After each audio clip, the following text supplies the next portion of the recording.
Gary. Thank you everyone for joining. So today, we know that for financial planners, we're always looking for ways to add more value to clients, be more productive, as well as always constantly trying to improve that client experience. And our hope today is that we're going to go through some ways that Asset Map can assist in doing that. So some of the things we're going to be looking at today is how do we really make the map personal for the client. We're going to look at layouts, so different views that you could show a client to engage differently. We're going to look at, multiple entities, that's clients that have businesses and trusts, and how do we look at that? The note facility, so what can that do for us? And then we'll end with some really fun, quick tips that you can, take from the session and use. So I'm going to get going to the first one, personalizing the map.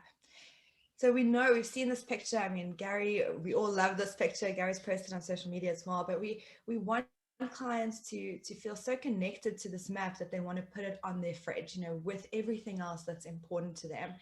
And that's the reason why we want to make the map as personal as possible. Because when it's personal and the client they feel like they can really relate to it, they feel connected to it, it means that clients engage more. And we want clients to engage more because we want them to feel part of the process, to take ownership of their own financial plan. And we want to bring them into the conversation as much as we can. So how do we make the map personal for the client? And there's a couple of points here on the screen. The first one is we want to show all the people that are important to the client at the top of the map. And that means parents, children, grandparents, businesses, trusts, business partners, everyone or entity that's important to the client. And a lot of the time planners will say, well, these kids are grown, they've moved out the house, there's no financial connection, but it doesn't matter whether there's a financial obligation or not. We want to show everyone at the top of that picture. And the reason for that is, firstly, it creates an instant personal connection. There's everyone I love and care about on the top of this picture. But secondly, we want the client to start looking at the picture and their financials in relation to the people at the top. So for example, all the decisions we're making on this page today is going to impact these people at the top of the map.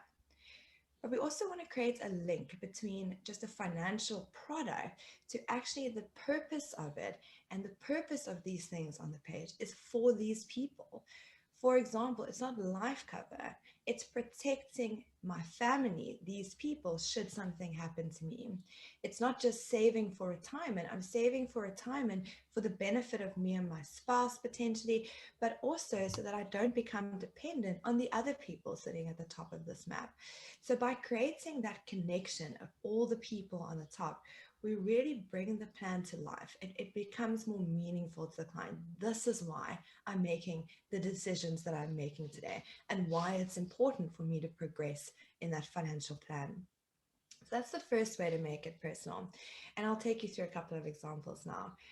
The second point is we want to use the client's language. So if you think about, financial planners and the language we use, we need to understand all the technical terms. We need to understand, what this policy versus that policy, what it means and what the differences are.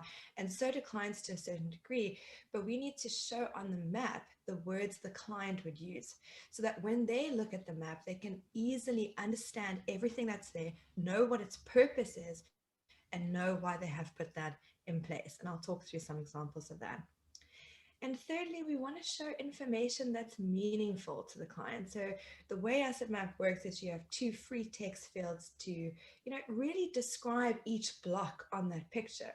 And I want to encourage you to use those fields to think about, is this meaningful for me or is this meaningful for the client? How do I take what's meaningful for the client and show it in these two fields so that when they look at the map, they feel that connection, they understand everything, and they understand the things that are meaningful to them. And that's how they'll engage and want to move forward. So I'm going to flip into an example. Okay, so in this example, we have Jack and Jesse. So I'm just going to put a pin on quick. So if we take a look at Jack and Jesse, we can see there's an additional person here. This is Lauren. This is Jesse's mom, but it's Jack's mother-in-law. So we've added her onto the map. We've added their children, Kyle and Kendra. And the first tip I want to show you is when you add an individual to the picture, so Lauren, for example, if you click when you're adding the person, you'll see there's a details tab here. You can actually put in the relationship to the household. So for example, I've put in here, this is their mother or mother-in-law, and under the children, I've put this is their son, this is their daughter, and you could do the same with grandchildren, parents, whoever it is, you could put in the relationship to the household. Not only is that a good reminder for us the next time we're meeting with the client to just remember who all these people are, but it's also great for the client when they see it on the printouts that it shows these are all the people in your life and their relationship to you. So I'll give you an example here. If we flip over, you can see at the top of the page now, it shows all the individuals, and just below that, it shows their relationship to the household. So now, even though the client would know who those people are, it shows them that you know who those people are and who they are to that family. Okay, so that's the first tip on personalizing the map. Then if we think about, the language that we use. So for example, here, I've called it a retirement fund. And the reason is that clients don't really think about it in terms of pension preserver or pension provident, or if they do, that's fine.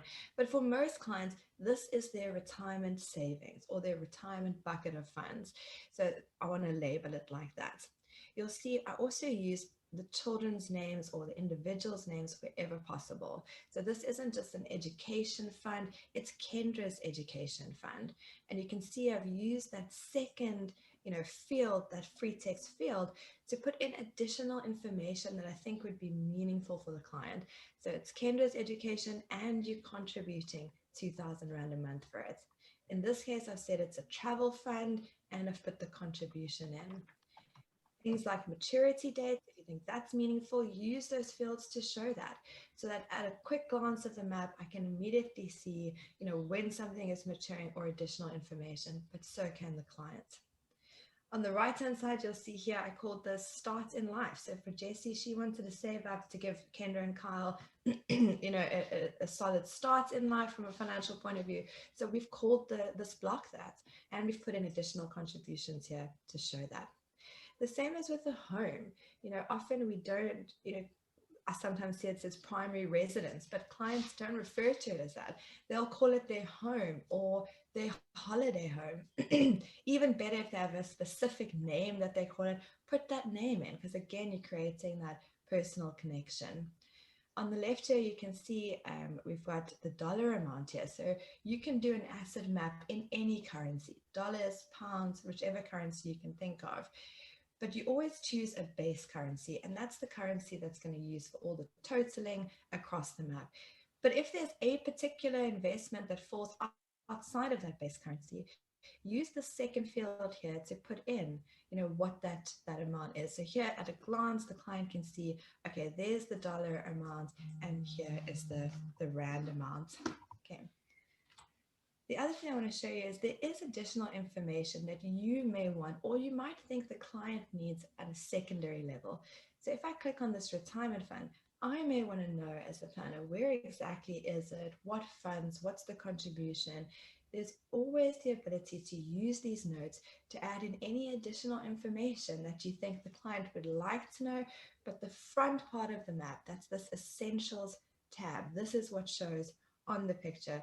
You want to reserve this for using the client's language. So you've got these two fields always that you can describe anything. That's what's going to show on the map.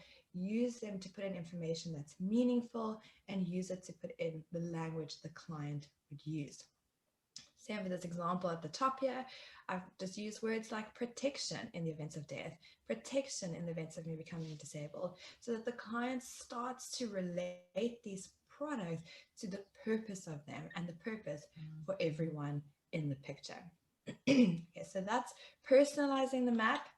And just to recap on that, the key point here is asset map is a picture of the family's financial life. So you want to show information that's meaningful to them. So always think about if this is for the policy schedule and it's for the planner, then I put it in one place. But if it's for the client and I want to use the client's language, we use Asset Map to do that. And then just a key way to implement this in your practice, if you think, we really want to make sure that all the maps that we're creating are really personal and really engaging. A great method is something they call the 4 eyes, but actually it just means some things need a second pair of eyes, before it goes to a client. And this is a great example. When you show someone else in your team the map, I always find we all look at it with a different lens. And because of that, different things come out for us. So sometimes just showing a client's map to another colleague of yours, things will come out that maybe you didn't see, or they could point out, how they think they could make it more personal for the client, where the client really relate to it. And they could also, point out if there's any gaps that they can see that they think we should cover, or if there's something they don't understand.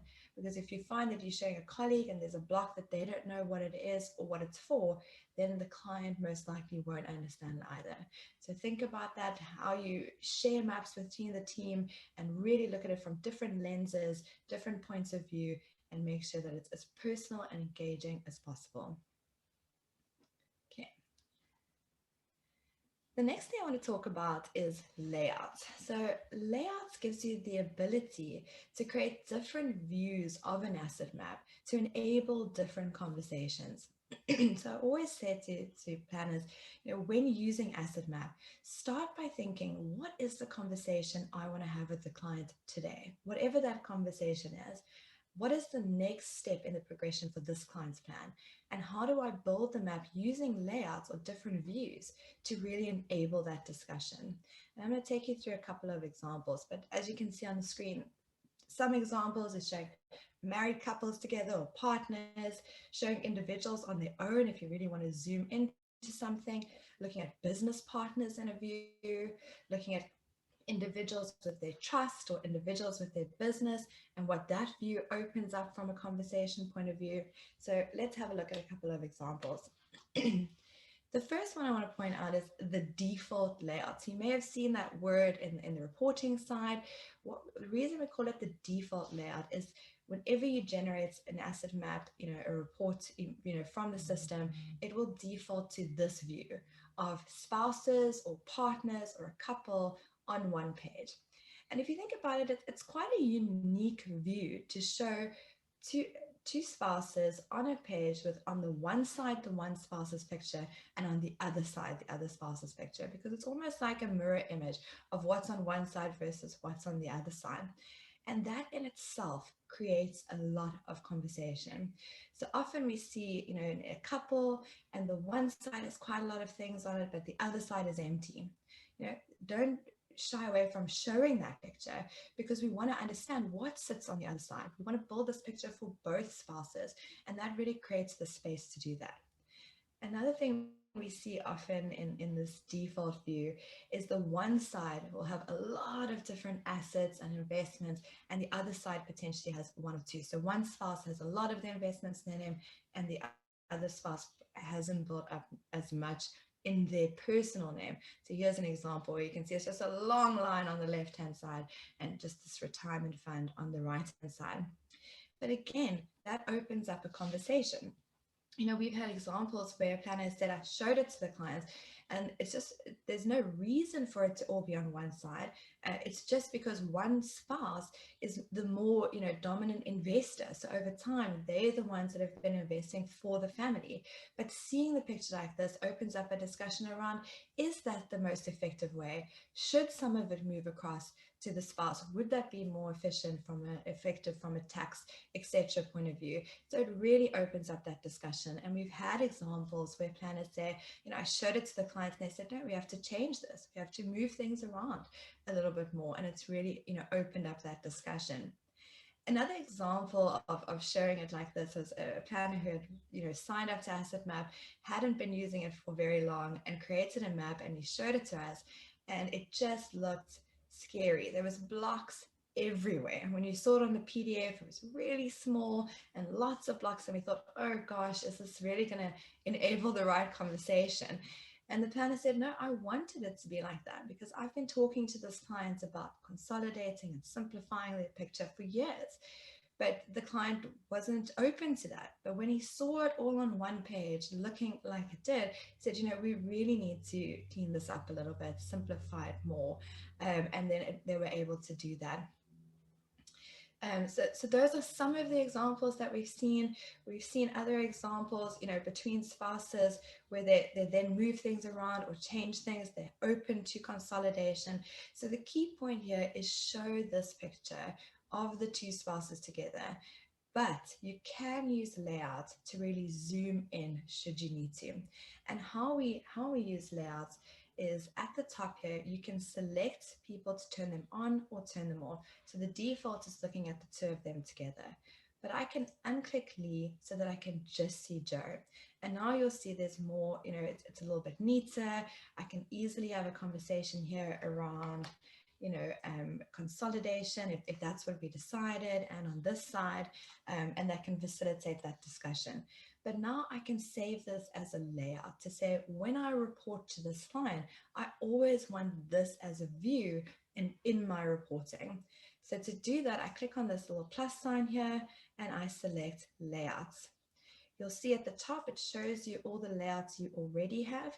And now I can save this additional layout. So I can say this is Joe, and I can create the layout of just Joe. And then I can do the same for Lee. So I click on Lee, I untick Joe. Maybe I want to add stencils, to open up some of the, or to highlight some of the gaps. But again, I can save this as a layout by clicking on the plus sign, selecting layouts. I want to save this layout, and this is Lee, and create.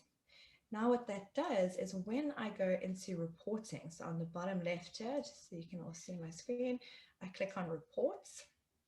And you'll see in this asset map section, it now has three parts. There's the default layout, which is always spouses, but I can also select Joe and Lee as separate layouts, tick them, and either just generate the asset map pages.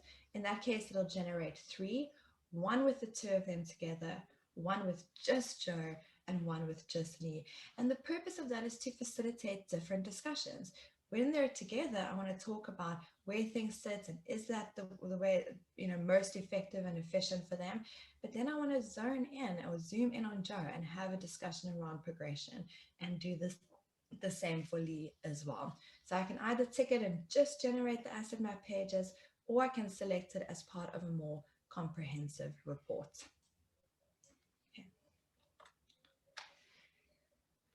Okay, sorry, just jumping around here. The other time that you would use layout is in what we call the multi-entity space. So I'm going to work through this example a little bit. I'm going to talk a little bit about multiple entities, and then I'll talk about how layouts can facilitate this. So in this example, we have Jack and Jesse. Jack is also a business owner. Him, together with his business partner, Brad, own the Johnson & Cater CC. Jesse also has a business called Jesse's Boutique, and they have a family trust called the Johnson Family Trust. So step one, I always want to load all the people and all the entities that are relevant to them. Now I'll start by having a discussion with Jack and Jesse, and you'll see here that I've put in the fact that Jack owns the business, or at least 50% of Johnson & Cater. So this becomes an asset for Jack. I've also put in the fact that Jack and Brad loaned the business money to create it, and therefore that loan account is an asset in Jack's name. So I've put that loan account in here. On Jesse's side, we've put in her retirement fund, and then of course their risk benefit. But now in this example, I may want to look, I will definitely look at Jack and Jesse, but I may also want to have a view of Jack and Brad, the two business partners. Because now I can open up a discussion around the fact that the two business partners each own 50% of the business, so that's an asset for each of them. They each have a loan account, which is also an asset for each of them. But now I can open up a discussion with them potentially on things like a buy and sell arrangement, or what their succession plan is in the event of one of them passing away. So I've just created that as a hidden block. So here we go. So now I can open that up and have a conversation with Jack and Brad around what their plan is, in terms of the business, should something happen to one of them, and whether or not looking at a buy and sell would be effective for them. So because I want to have this view, I'm going to save this as a layout too. So I click on the plus sign, go to layouts. I want to save a current layout, and it's Jack and Brad. Then secondly to that, you'll notice that even though I've loaded the value of the business for the individuals under the individuals, I've also loaded the company as an entity on its own. Now, in traditional financial planning, we always know the market value of the business, or the perceived market value, and we include that in the client's plan. Either by saying, it'll be sold at retirement and we can use it for retirement, or the income from the business can be used in retirement, or perhaps we say, it's a surplus asset, we're unsure, we'll do the planning without it, but we're aware of that potential value.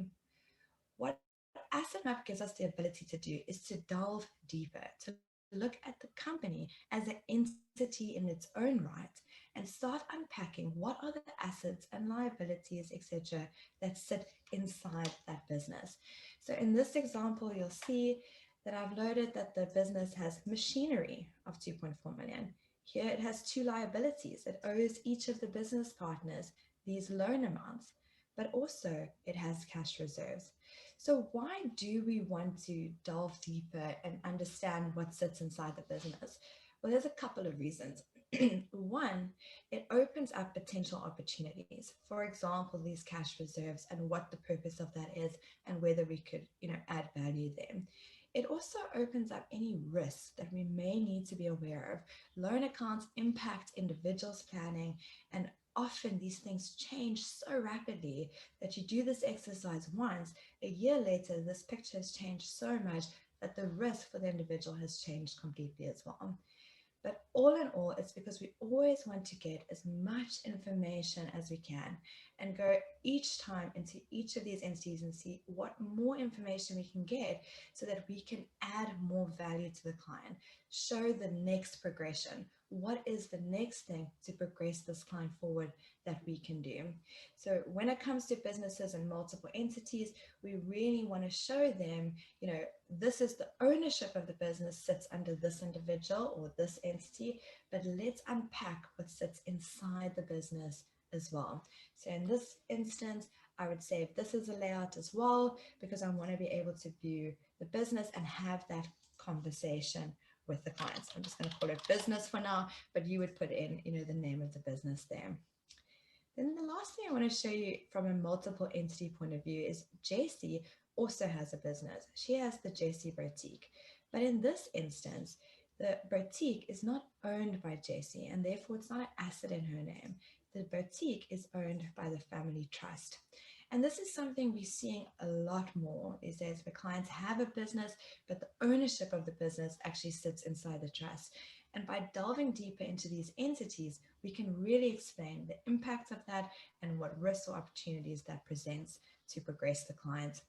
So on the left-hand side here, we can see these are the assets that sit inside of JC's boutique. They're owned by the business. And we can see there's an overdraft here, and therefore the net asset value of this business is this 4.2 million, but the market value, the value for the owner, is 8 million. And that doesn't sit in JC's name, but rather sits in the trust. So this is another view that I would want to show the client. So I'll add it to layouts again, and I'll call it JC Business and Trust. Okay. So now when we're looking at multiple entities and layouts like this, step one, we said, is to add everyone at the top, then allocate all the financials, and then decide what are the conversations that I want to have with this client. So to recap, we said we want to have a conversation with the couple, we want to have a conversation with the two business partners, we want to have a conversation around what sits inside the business, and we want to clarify the relationship between JC's business and the family trust. So if you're thinking about it from face-to-face meeting, when I click on reports here, you'll see all of those layouts that I've saved are now sitting here. I can tick the ones that I want to include and generate that report. But if we're having a Zoom session like we are now, I can flip through those different layouts by clicking on the layouts button here. So I can say, let's take a look at the two business partners, apply that layout, and I can have that conversation. Now let's take a look at Jessie's business and her trust and have that conversation and apply the layout. So you can see how by creating these layouts, it gives you the ability in a Zoom session to flip through them, but it also gives you the ability to select what you want to include in that reporting to the client. So each page represents a different conversation to progress the client forward. So if we recap on that, why do we have multiple entities? First and foremost, we want to organize the household. We want to show them where everything sits, and we want to delve deeper to uncover opportunities and risks. To implement this in your practice, start by always loading every individual entity. Then decide each financial, who owns this, what is owned by the business, who owns the business, that then becomes an asset for that person. What are the loan account relationships, between the individuals and their businesses, or the individuals and their trust? And then use the different layouts to pave the way for the discussion that you want to have with the client. Okay. The next point is notes. Just a time check. Notes. So when it comes to notes, we talk about this often, and I think when everyone talks about notes or minutes or note keeping, we all sort of have a different idea of what types of notes we're talking about. So here's just some examples of the different types of notes. It could be additional information that we want to note for the client. For example, in a trust, we may want to show who are the trustees, who are the beneficiaries. We may want to show the client's goals, dreams, or purpose. What is it that they want to achieve? We may want to summarize the discussion we had with the client or show progression. These are the action steps we've agreed to take to move forward. It may be to, comply with phase requirements, things like adding in the fees or a little bit more about what this product specifically means and why it's the right one for you. Or the most common one is I want to be able to minute a meeting I've had or a review and feed that back to the client in a way that makes sense. So in Asset Map, there's a couple of different ways that we can do notes. So I just want to show you here. First thing is you can put notes under any individual in Asset Map. So if I click on Jack and I click on the blue person in the middle of the page here, I can open that up and I can add notes. So you'll see there's a note tab here, and I could add things, that are specific to Jack. So we met, this is what we discussed. I can put in goals, dreams, purpose, connect with the conversation here about what the client wanted to achieve. I can also use these notes for things like a trust, where I can put in under the trust notes who the trustees are, who the beneficiaries are. This is something we know it's a FICA requirement to understand who the trustees are and beneficiaries are if there's changes. So this is a way to just recap with the client. This is my understanding of who the trustees and the beneficiaries are for this trust, giving the client the opportunity to change it should that no longer be, the same. So those are the notes we can put in at an individual level. But we can also put notes under any block on this page, on any of these pages. So if I click on a block, everyone has a note section, and here I can put in action items. We've agreed to change the strategy potentially, or we've agreed to put a buy and sell in place, the value of this. I could put in notes around what this means to do this, a little bit more about this particular product that I'm proposing, whatever the case may be. So you can put in these notes. And then what happens when you want to generate a report for the clients, if I go back to reporting, you'll see there's a section here called notes. So I simply tick it to include it in my comprehensive report that I want to show the client. And what we're seeing a lot is planners using these notes specifically for review meetings.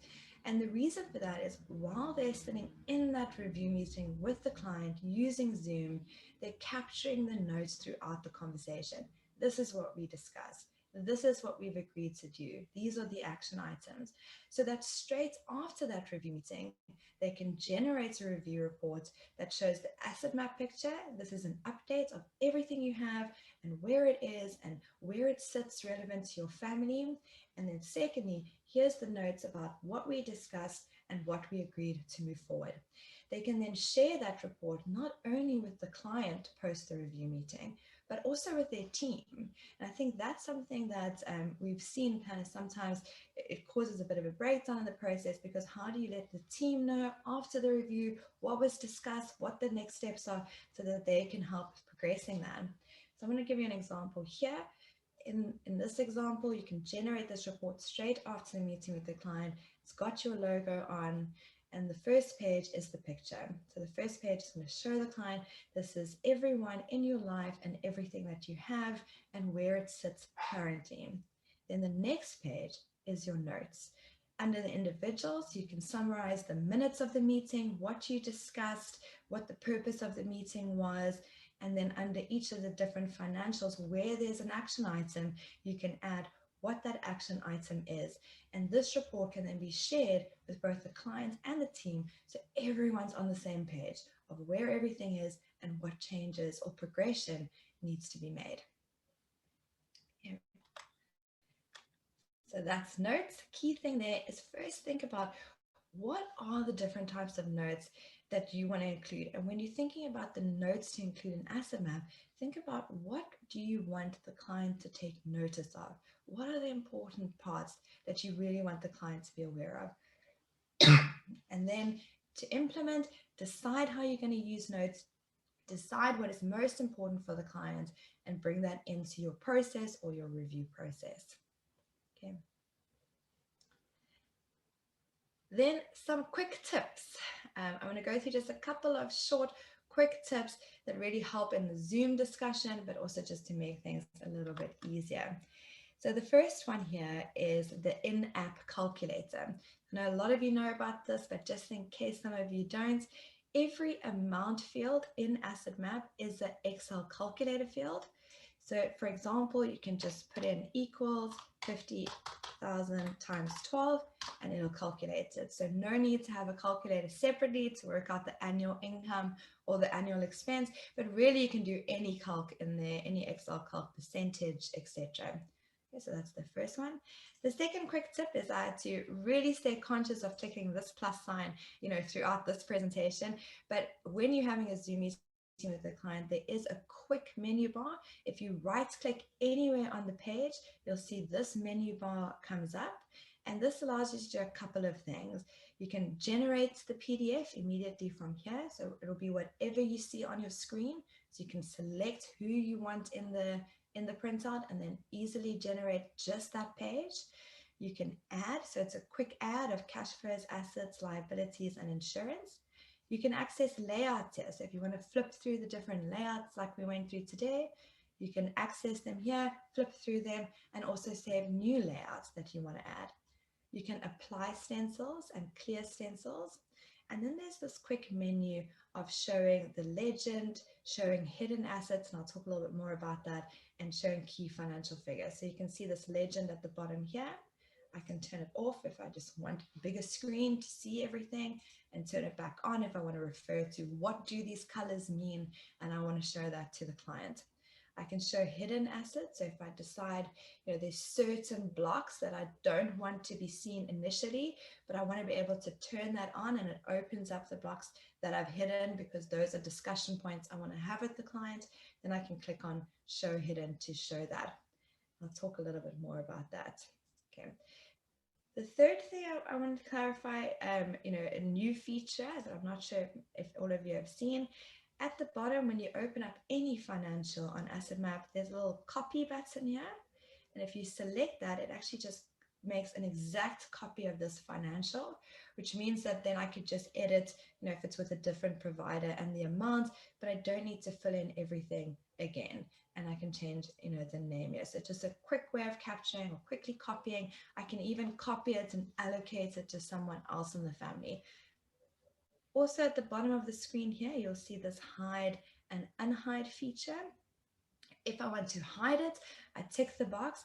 This then becomes a hidden asset unless I click on that legend. So you'll see when I unhide it, it shows up like this. But I can click on here and I can say, I don't want to show hidden, and then it takes it away. So this is how you would turn on, hidden financials and take them away again. And if I want to unhide them and get rid of the gray lines, I simply just untick this box here and update. Yeah. All right. And then the last one, I think it's the last one I wanted to show you, was the pen. So if we think about, we're all moving more into this digital space, we're using Zoom, and you want to be able to draw on the page, but scrolling up to the top to select the pen each time can, derail a conversation a little bit. So there are shortcut keyboard keys to open the pen. If you hold Control and press M, it turns the pen on and I can draw, and I just press escape to take that away. So that works really nicely in a Zoom session because I can scroll all the way, quickly turn it on, make a note and press escape to turn it off again. Okay. So I'm going to tick that I did all of them. Yes. Okay. So that's just some quick tips, and I hope that helps a little bit just to make things smoother and easier. I've got one more slide. Should we open up for questions first, and then I'll. And Chris, I've got one to kick that off from Andre. So Andre's asking, will notes in hidden fields show on the report? No. So if you've hidden a block, it hides the notes as well, unless you unhide the block. Then the note comes through. So that's on purpose, so that if you've specifically put questions in there and you've hidden it, it hides the notes as well. But if you tick unhide, the notes will show.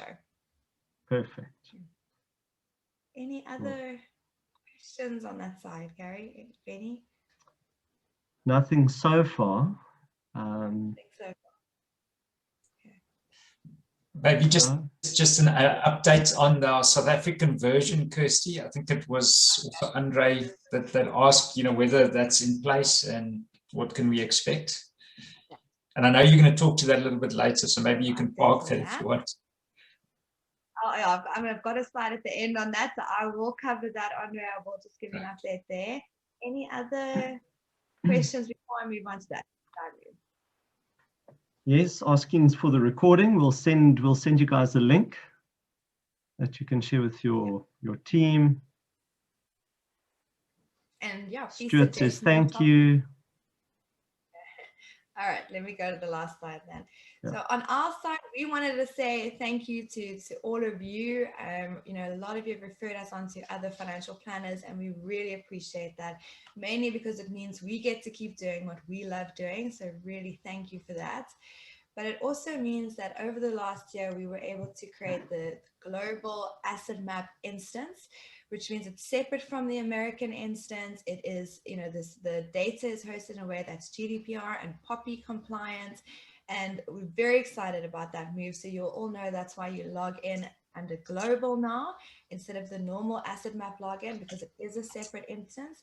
And yes, this gives us the ability to, down the line, make it even more South African.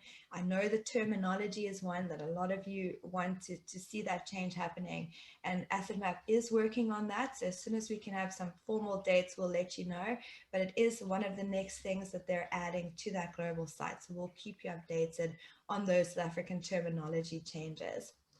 It also means that we've, very proudly been able to co-sponsor the Financial Planners of South Africa podcast, hosted by one of our very own asset mappers, Louis van der Merwe. If you haven't subscribed to this yet, please do. There's some great interviews on there, some from other fellow asset mappers as well. And they share their journey, where they started, how they got to where they are now, and really, how they gain success along that journey. But what's really been great here is how they're mentoring younger planners and really giving back to the industry as a whole. So if you haven't subscribed yet, please do. And yes, please keep referring us to planners that you think would find value in Asset Map. We really want to grow. We want to also continuously influence development. So please keep sharing your development requests.